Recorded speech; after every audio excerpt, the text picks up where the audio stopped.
जय हिंद साथियों। कैसे हैं आप लोग? उम्मीद है आप स्वस्थ होंगे, कुशल होंगे, मंगल होंगे। और आज फिर से हम हाजिर हैं आपकी एक नए चैप्टर के साथ, हिंदी साहित्य के साथ, जिसमें हम चर्चा करेंगे कवि और उनकी रचनाएं, और इसके साथ साथ जो प्रीवियस ईयर क्वेश्चन और गत वर्षों में पूछे गए क्वेश्चन और जो आने वाले क्वेश्चन हैं उनके बारे में भी हम चर्चा करेंगे, जिसमें सरस्वती सम्मान, ज्ञानपीठ पुरस्कार शुरू से लेकर बिरला पुरस्कार, जो शुरू से लेकर आज टिल डेट 2023 तक जो भी पूछे गए उनके बारे में चर्चा करेंगे। पूछे जा सकते हैं क्वेश्चनों पर, उन पर भी नज़र बनाए रखेंगे।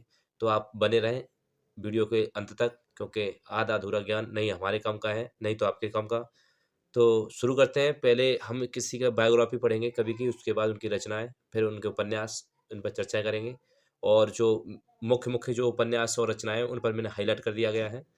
तो पहले हैं हमारे सुमित्रानंदन पंत जी। पंत जी का जन्म हिमालय की गोद में आज के उत्तराखंड में हुआ था, कौसानी गाँव में 20 मई सन 1900 में। और सुमित्रानंद पंत जी को प्रकृति का सुकुमार भी कहा गया है। सुमित्रानंद पंत जी की पहली रचना बीड़ा थी, और जो 1918 में प्रकाशित हुई थी, और उनके दूसरा काव्य संग्रह आया ग्रंथि, जो 1920 में प्रकाशित हुआ। सुमित्रानंद पंत को साहित्य के योगदान के लिए पद्म भूषण भी मिल चुका है। पद्म भूषण और उसके साथ साथ ज्ञानपीठ पुरस्कार से भी उनको नवाजा भी गया है। इनकी कुछ रचनाएं हैं ग्रंथि, बीड़ा, गुज्जन, पल्लव, ग्राम्या, तारापथ, युगपथ, युगवाणी और युगांतर, रूपम्बरा, चितंबरा, उत्तर लोकायतन, कला और बूढ़ा चाँद, स्वर्णकिरण, स्वर्णधूलि, सत्यकाम, मुक्ति यज्ञ और स्वच्छंद बीड़ा। इनकी कुछ इम्पोर्टेंट इनकी ये प्रमुख रचनाएं रही हैं। इनमें से जो आपको युगांत, चितंबरा, कला और बूढ़ा चाँद, स्वर्ण और धूलि विगत वर्षों में पूछे गए।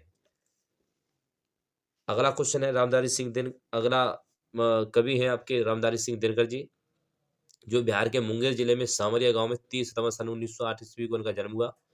इनके पिताजी का नाम रवि सिंह है, माता का नाम मनुप्रिया भी था, लेकिन माता पिता के नाम तो नहीं पूछा, लेकिन उस जगह को पूछ लिया जाता है जिस ये जिले से या किसी प्रदेश से संबंधित है। तो ये बिहार से संबंधित है, मुंगेर जिला से संबंधित है। रामधारी सिंह दिनकर जी की कुछ रचनाएं हैं, जिसमें बारदौली विजय संदेश 1928 में उन्होंने रचना लिखी। उसके बाद प्रणभंग जो 1929 में रही, रेणुका 1935, हुंकार 1938, रसवंती 1939, द्वंद्व गीत 1940, कुरुक्षेत्र 1940 रहा, धूप छाँव 1947। इनकी इम्पोर्टेंट में बात करें जो पीछे पिछली वर्षों में जो पूछी गई हैं, उसमें रेणुका 1935, हुंकार 1938, कुरुक्षेत्र और उर्वशी इनके पीछे पूछी जा चुकी हैं। जिसमें उनके अलावा भी इन्होंने रामधारी सिंह दिनकर की कुछ अन्य रचनाओं में बात करें तो रश्मिरथी, चक्रव्यूह, संस्कृति के 4 अध्याय और लोकदेव नेहरू, ये भी इनकी उम्मीद बन सकती है। जो मैंने ग्रीन कलर में जो किया है, वो पूछी जा चुकी हैं। जो आपको बैंगनी कलर में दिख रही हैं, वो इनकी प्रमुख रचनाएँ हैं। अगले कवि की हम बात करें, तो अगले हमारे हैं जयशंकर प्रसाद जी, जिनका जीवन परिचय की बात करें तो इनका जन्म स्थान वाराणसी, उत्तर प्रदेश से संबंधित है। ये भाषा की बात करें तो संस्कृत प्रधान थे। इनके जयशंकर प्रसाद छायावादी काव्य प्रवृत्ति के प्रमुख कवियों में से एक माने जाते हैं। इनकी रचना कात्यायनी को आधुनिक हिंदी की श्रेष्ठतम काव्य कृति भी माना जाता है। इनके काव्य की बात करें तो झरना, आंसू, लहर, कात्यायनी, प्रेम पथिक, ये जो तो आपको रेड वाले दिख रहे हैं, ये पूछे जा चुके हैं विगत वर्षों में। नाटक की बात करें तो स्कंदगुप्त इनका बहुत मशहूर रहा है, जो कई बार पूछा भी गया है। चंद्रगुप्त, ध्रुव स्वामिनी, जन्मेजय का नाग यज्ञ और राजश्री, अजातशत्रु, विशाख, एक घूंट और कामना। ऐसे तो इनकी काफ़ी हैं। अग्निमित्र भी है, प्रायश्चित भी है, सज्जन, कहानी संग्रह। कहानी संग्रह की बात करें तो छाया, प्रतिनिधि और आकाशदीप, आंधी, इंद्रजाल, उपन्यास, ये रही हैं। कंकाल, तितली और इरावती। निबंध संग्रह की बात करें तो काव्य कला इनकी और अन्य निबंध इन्होंने लिखे हैं। जिसमें से आपको रेड वाले दिख रहे होंगे, इनकी कामयानी तो कई बार पूछी गई है, और झरना, आंसू, लहर, कामयानी, प्रेम पथिक, स्कंदगुप्त, अजातशत्रु, कंकाल, तितली, ये तो आपके इंपोर्टेंट में आपको डाल ही लीजिए। और आप विशेष के लिए अब क्या है कि आप इसका स्क्रीनशॉट ले सकते हैं और आप इसका नोट्स भी बना सकते हैं।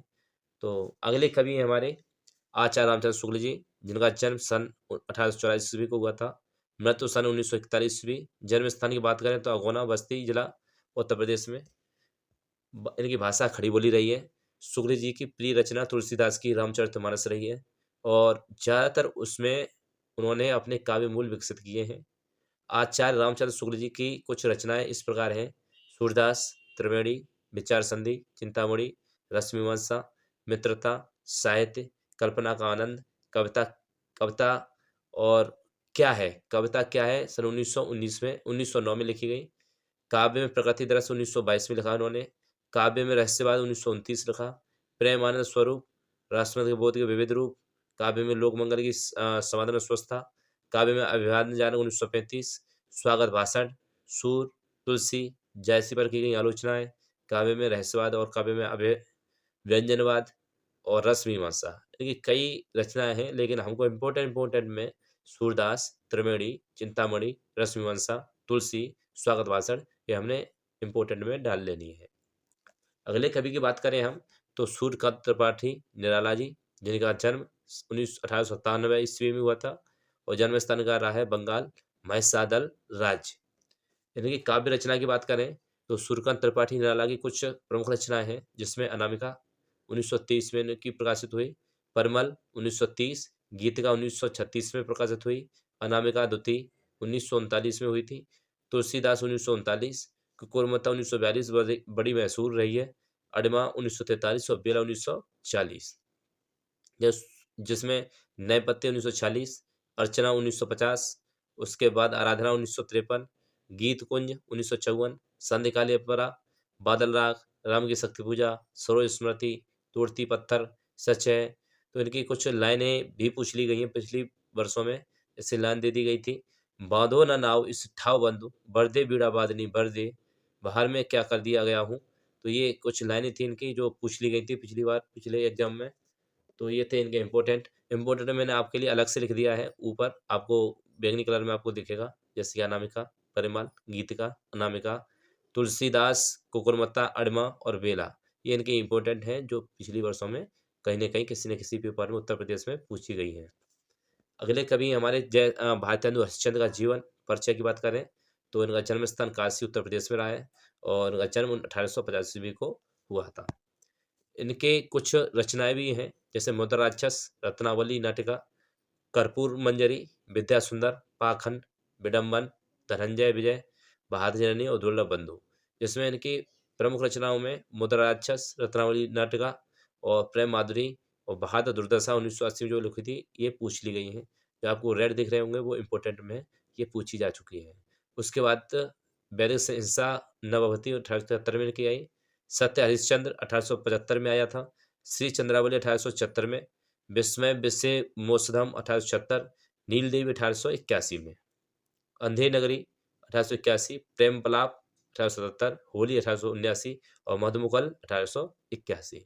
जिसमें भी जैसे मैंने हाईलाइट जो किए हैं वो कहीं ना कहीं परीक्षाओं में पूछी गई हैं और आने वाले के लिए संभावना है वो बैंगनी कलर से मैंने आपको कर दी गई है। आप इसकी शॉट ले सकते हैं ताकि आप नोट्स बना सकें। आगे की बात करें हम धर्मवीर भारती की तो इनका जन्म 1926 में हुआ था और मृत्यु 1997 में हो गई। जन्म स्थान का इलाहाबाद में रहा उत्तर प्रदेश। इनकी कुछ रचनाएं हैं तो इनकी कुछ रचनाएं में मुर्दों का गांव 1940, स्वर्ग और पृथ्वी, चांद और टूटे हुए लोग, बंद गली का आखिरी मकान, सांस की कलम से, समस्त कहानियां एक साथ जोड़ी हैं इन्होंने। काव्य रचनाएं बात करें तो ठंडा लोहा, सात गीत वर्ष और कनुप्रिया, सपना अभी भी है और अद्यंत, देशांतर इनकी कुछ रचनाएं रही हैं। जिनमें इम्पोर्टेंट की बात करें तो इनकी मर्दों का गांव और स्वर्ग और पृथ्वी, चांद और टूटे लोग, बंद गली का आखिरी मकान, ये सारी की सारी पुस्तकें पूछ ली गई हैं। तो मैंने इसलिए इस पर कोई हाईलाइट नहीं किया क्योंकि इसमें सब का सब इम्पोर्टेंट है। अगली बात करें हम महादेव वर्मा की तो महादेव वर्मा जी का जन्म फर्रुखाबाद उत्तर प्रदेश में हुआ था। इनकी जन्म 1907 ईस्वी में और मृत्यु 1987 में हो गई। इनको पद्म भूषण, ज्ञानपीठ और मंगला प्रसाद सेकसरिया भी मिल चुके हैं।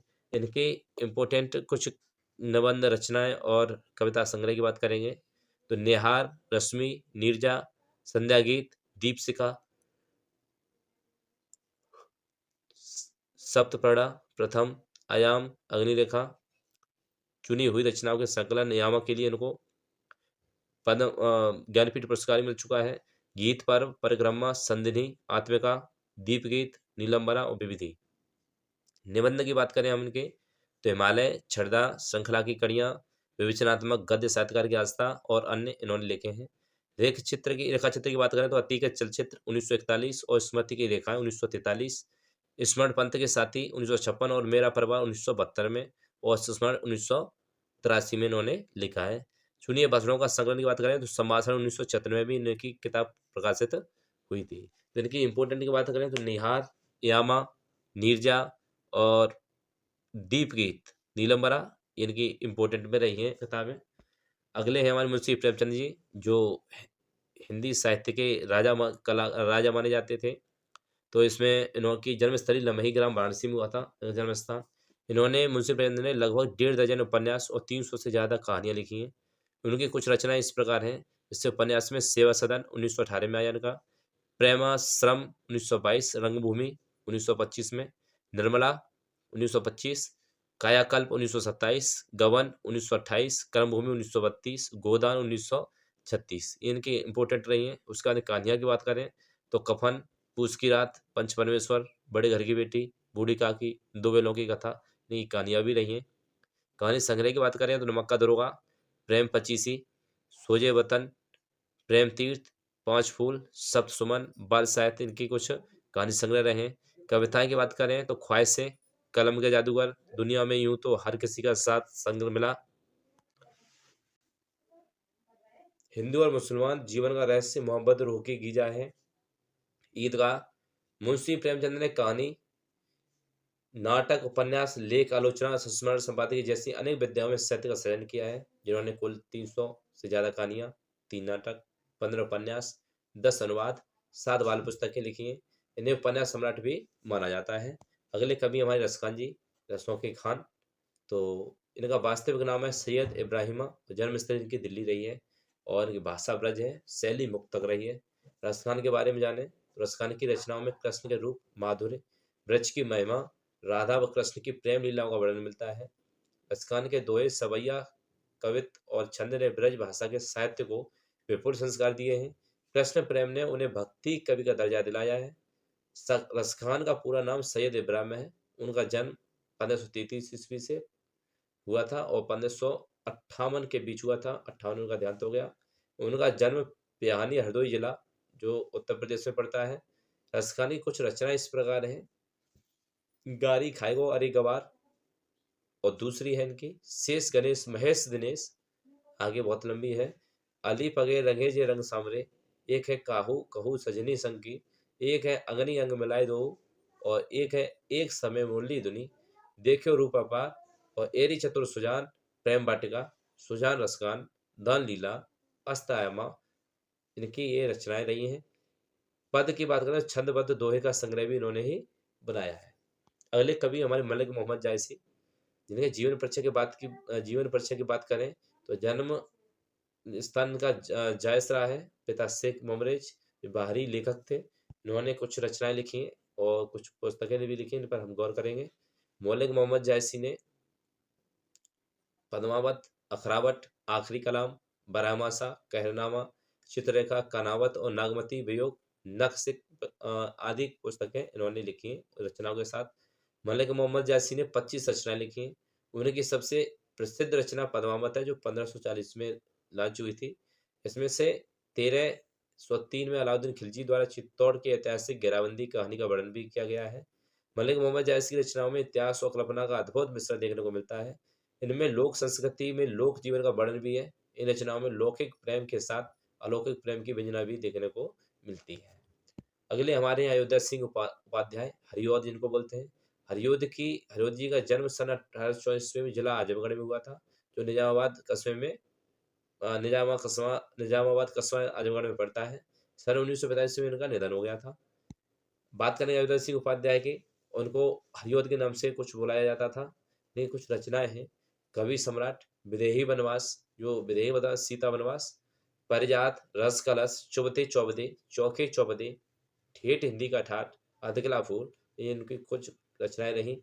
प्रिय प्रवास, रसिक रहस्य और पदम प्रसून इनकी ये प्रमुख रचनाओं में से एक हैं। और अयोध्या सिंह उपाध्याय हरिऔध की कुछ प्रसिद्ध रचनाओं में झरना, प्रेम विलाप और अंधायुग भी आता है। इसमें अंधायुग, प्रेम विलाप, झरना, प्रिय प्रवास, रसिक रहस्य, पद्म सुरून, ये सारी रचनाएं उन्होंने पिछले वर्षों में एग्जामिनर ने पूछ चुका है। उत्तर प्रदेश पुलिस, कहीं उत्तर प्रदेश एसआई, कहीं उत्तर प्रदेश लेखपाल, उत्तर प्रदेश की परीक्षाओं में पूछ चुका है। अयोध्या सिंह उपाध्याय हरिऔध को हिंदी खड़ी बोली का पहला महाकाव्य माना जाता है। इनकी रचना प्रिय प्रवास को खड़ी बोली का पहला महाकाव्य भी कहा जाता है। अगली है सुभद्रा कुमारी चौहान, जिनका जन्म सन 1904 में हुआ था, मृत्यु 1948। जन्म स्थान इनका निहालपुर इलाहाबाद में। पिता रामनाथ सिंह थे, पति लक्ष्मण सिंह। प्रमुख रस इनके वीर वीर एवं वात्सल्य रस में इन्होंने अपनी कहानी संग्रह लिखा है। बात करें सुभद्रा कुमारी चौहान के कुछ प्रमुख रचनाओं की, तो अनोखा दान, आराधना, इसका रोना, अपेक्षा, उल्लास, कलह कारण, कोयल, कठिन प्रयत्नों से सामग्री, इनकी कुछ रचनाएं रही हैं। इन्हें सुभद्रा कुमारी चौहान की कुछ अन्य रचनाओं की बात करें तो बिखरे मोती 1935 में, उन्मादिनी 1934, सीधे साधे चित्र 1947, मुगल त्रिधारा झांसी की रानी, खत्म का पेड़, वीरों का कैसा हो वसंत, बिदा राखी की चुनौती, खिलौने वाला, राही, सुभद्रा कुमार चौहान के कुछ ये प्रसिद्ध रचनाएं और कृतियां रही हैं। सुभद्रा कुमारी चौहान को वीर रस का कवि कहा जाता था।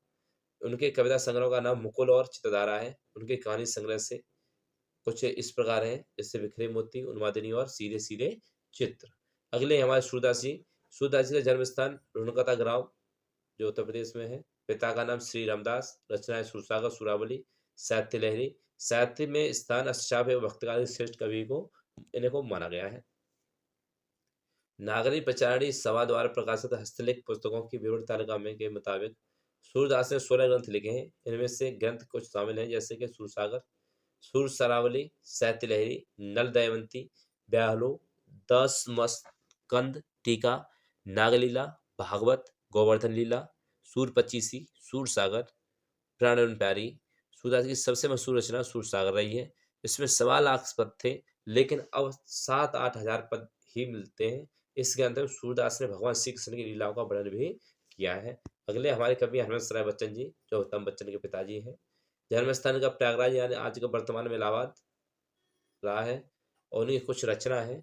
तो रचनाओं में 13 हार 1932 में की प्रकाशित हुई, मधुशाला 1935, मधुबाला 1936, मधुबाला, मधुशाला, मधुकलश, इन तीनों को याद रखना। 1937, 35, 36, 37, 3 साल मधु मधु पर इन्होंने एक हैट्रिक लगाई। विविधि की बात करें तो बचपन के साथ छड़बर, खय्याम की मधुशाला, सोपान, बैगमैथ और क्या भूलूं क्या याद करूं, ये इनकी कुछ रचनाएं रही हैं। नीड़ का निर्माण, फिर बसेरे से दूर, दशावार से सोपान तक, इनकी कुछ रचनाएं रही हैं। आगे बात करेंगे मैथिली शरण गुप्त जी की। तो उनका जन्म 3 अगस्त 1896 को हुआ था। निधन 12 दिसंबर 1964 को। पिता सेठ रामचरण। जन्म स्थान इनका चिरगांव, जिला झांसी, उत्तर प्रदेश में पड़ता है। मैथिली शरण गुप्त आधुनिक काल के द्विवेदी युग 1900 से 1918 ईस्वी तक माने गए हैं। खड़ी बोली कविता को लोकप्रिय बनाने में उनका योगदान असाधारण रहा है, बहुत ज्यादा इन्होंने प्रयास किया। मैथिली शरण गुप्त की कुछ रचनाएं इस प्रकार हैं, जैसे कि जयद्रथ 1910, भारत भारती 1912, पंचवटी 1925, द्वापुर 1936, सिंधराज, नसो, अंजनी और आर्ध, अजित अर्जन और विसर्जन, काव और करपला मैथिली शरण की कुछ रचनाएं रही हैं। अगले हमारे तुलसीदास जी। इनका जन्म स्थान राजापुर बांदा, जिला बांदा, उत्तर प्रदेश। पिता आत्माराम, माता हुलसी और गुरु नरसिंह दास। मृत्यु सन 1623 ईस्वी, सन 1680। भाषा ब्रज तथा अवधि रही इनकी। तुलसीदास की रचनाओं में दीर्घ जीवन काल में तुलसीदास ने कलाक्रम अनुसार इनमें से कुछ काल की जय ग्रंथों की रचना की है, जैसे रामलाल लन छऊ, उसके वैराग्य संदीपनी, रामाज्ञा प्रसन्न, जानकी मंगल, रामचरितमानस, सतसई, पार्वती मंगल, गीतावली, विनय पत्रिका, कृष्णा गीतावली, बर्व रामायण, दुआवली और कवितावली की प्रमुख रचनाएं रही है। अगले और हमारे आखिरी महाकवि कालिदास। कालिदास ने 7 ग्रंथों की रचना की है। ऋतु संहार, मालविक नागमेत्रम, विक्रोम सर्वे, रघुवंश, मेघदूत, कुमार संभव, अभिज्ञान शकुंतलम। इनमें से पहले 2 गीत काव्य और तीसरा और चौथा महाकाव्य है, और अंतिम 3 नाटक कालिदास की रचनाओं में से प्रेम और प्रगति का सुंदर वर्णन किया गया है। उनकी प्रमुख कृति शकुंतला शकुंतला है, जिसका जर्मन, फ्रेंच, डेनिश और इटालियन में अनुवाद भी हुआ है।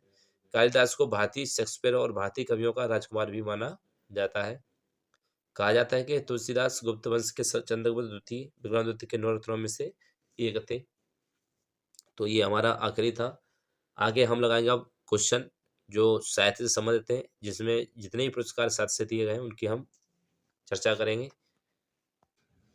अब हम चर्चा करेंगे साहित्य और पुरस्कार की। साहित्य प्रकाश पुरस्कार से जो भी क्वेश्चन अभी तक बने हैं या आगे बन सकते हैं उनकी हम चर्चा करेंगे। पहले क्वेश्चन लगाएंगे आप, उसके बाद लगाएंगे हम। तो पहला क्वेश्चन है, साहित्य के क्षेत्र में दिया जाने वाला सर्वोच्च पुरस्कार कौन सा है? तो इसका टिक करें आंसर। तो साहित्य के क्षेत्र में दिया जाने वाला सर्वोच्च पुरस्कार ज्ञानपीठ पुरस्कार है। अगला क्वेश्चन है, ज्ञानपीठ पुरस्कार के संस्थापक कौन थे? इसके option A B C D आप टिक करें। इसका सही आंसर हो जाएगा सी साहू शांति प्रसाद जैन। अगला क्वेश्चन है, ज्ञानपीठ पुरस्कार कब से प्रदान किया जा रहा है? तो अगला इसका सही आंसर होगा 1965 ईस्वी से। अगला क्वेश्चन है, ज्ञानपीठ पुरस्कार के रूप में किस भगवान की प्रतिमा दी जाती है?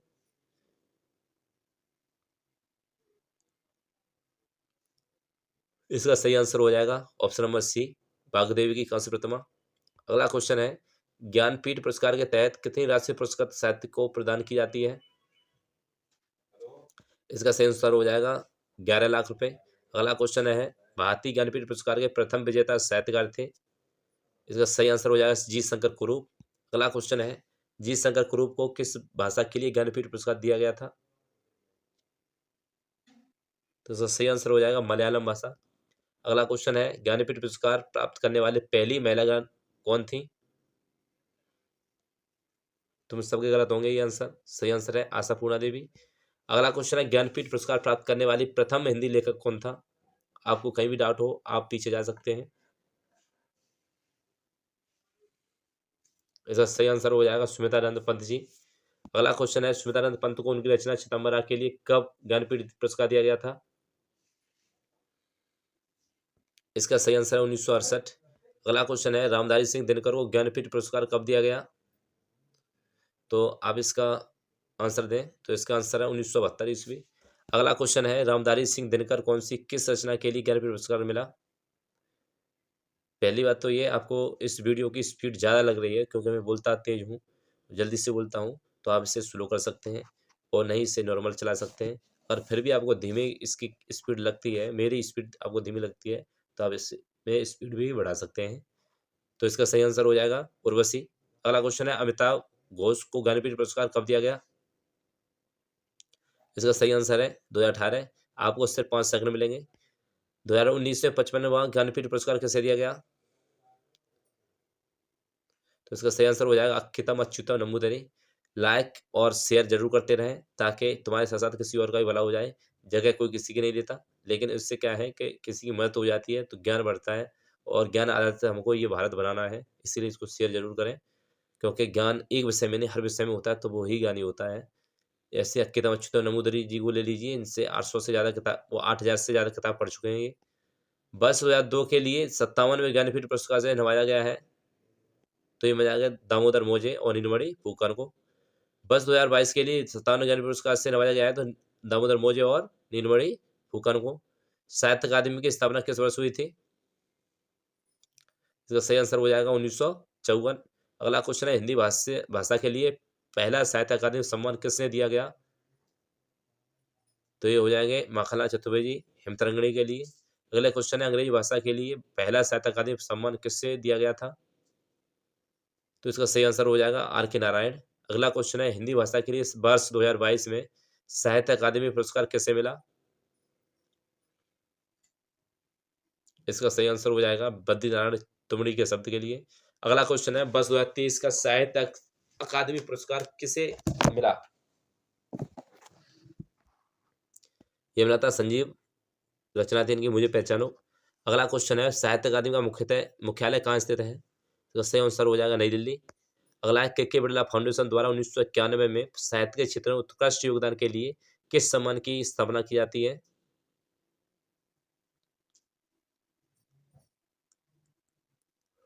इसका सही आंसर है सरस्वती सम्मान। अगला क्वेश्चन है, सरस्वती सम्मान का प्रथम प्राप्तकर्ता कौन है? इसका सही आंसर हो जाएगा हरवंश राय बच्चन।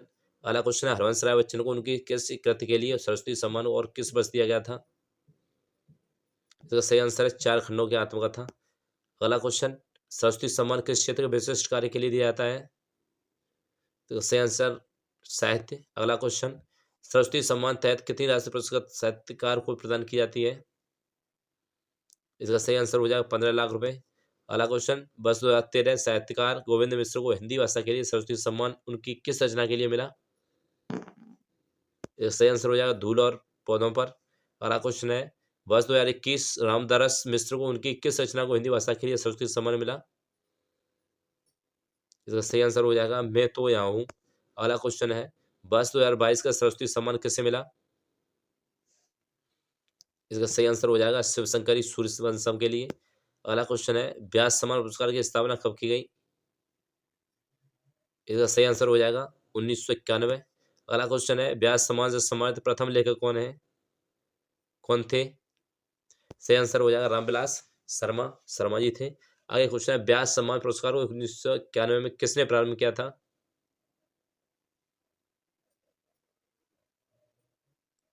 इसका सही आंसर हो जाएगा के बिरला अवार्ड फाउंडेशन। अगला क्वेश्चन है 33वां व्यास सम्मान 2023 में किसको सम्मानित किया गया है? इसका सही आंसर हो जाएगा पुष्पा भारती, जिनकी रचना थी यादें यादें और यादें। अगला क्वेश्चन है भारतीय सम्मान उत्तर प्रदेश के किस संस्था द्वारा दिया जाता है? इसका सही आंसर हो जाएगा हिंदी संस्थान। अगला क्वेश्चन है भारतीय सम्मान प्राप्त करने वाले प्रथम लेखक हैं?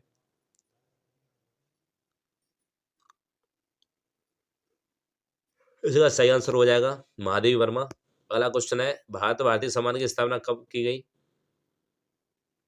सही आंसर है 1982। अगला क्वेश्चन है भारतीय पुरस्कार 2020 किसको मिला? इसका सही आंसर हो जाएगा पांडे शशि भूषण सुधांशु। अगला क्वेश्चन है भारतीय पुरस्कार 2021 किसको मिला? इसका सही आंसर हो जाएगा डॉक्टर रामनाथ त्रिपाठी। अगला क्वेश्चन है उत्तर प्रदेश हिंदी संस्थान का सबसे बड़ा पुरस्कार कौन सा है? सही आंसर हो जाएगा भारतीय सम्मान। अगला क्वेश्चन है भारतीय पुरस्कारों में कितनी धनराशि प्रदान की जाती है? इसका सही आंसर है 5,02,000 रुपये। अगला क्वेश्चन है मूर्ति देवी पुरस्कार किस संस्था द्वारा दिया जाता है? इसका सही आंसर हो जाएगा भारतीय ज्ञानपीठ पुरस्कार समिति। अगला क्वेश्चन है मूर्ति देवी पुरस्कार प्राप्त करने वाले प्रथम लेखक हैं? CK नागराजन राव 1983। अगला क्वेश्चन है हिंदी में प्रथम मूर्ति देवी पुरस्कार किसको दिया गया? इसका सही आंसर हो जाएगा वीरेंद्र कुमार सखलेचा 1984 में। अगला क्वेश्चन है वर्ष 2019 में मूर्ति देवी पुरस्कार किसने दिया गया था?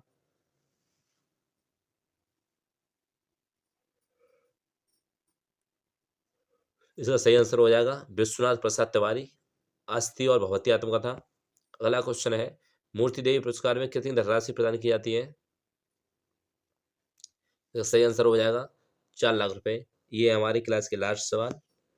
तो हमने जो पढ़ा उससे कितना नहीं आप समझ पाए तो आप फिर से क्लास देखते रहें, क्योंकि ये साहित्य है, साहित्य को जितनी बार देखोगे उतना कम है और साहित्य को देखना ही पड़ता है चलते फिरते, इसीलिए आपके लिए रिकॉर्ड की गई है।